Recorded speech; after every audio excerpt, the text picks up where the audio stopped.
मी एका ठिकाणी सांगितलेलं आहे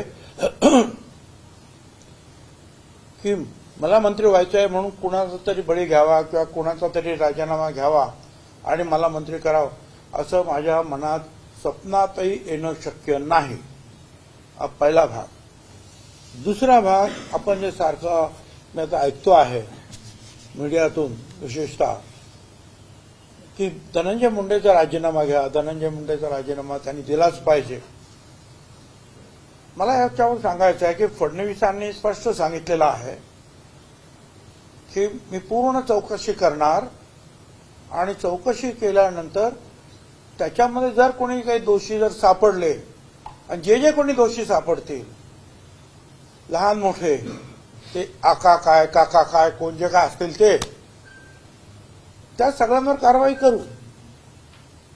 परंतु त्या अगोदरच आपण मुंडेंचा राजीनामा का मागतो आहोत? चौकशीत काही बाहेर आलंय का तसं?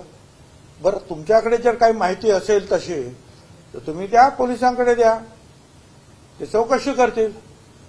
परंतु असं जर जोपर्यंत कन्फर्म्ड होत नाही की त्यांचा हात त्याच्यामध्ये कुठेही आहे तोपर्यंत काय राजीनामा त्यांनी द्यावा किंवा मागावा तरी आपण. मला हे काही बरोबर योग्य वाटत नाही. एवढी काय साफ म्हणून भुई थोपटणं हे काही बरोबर नाही.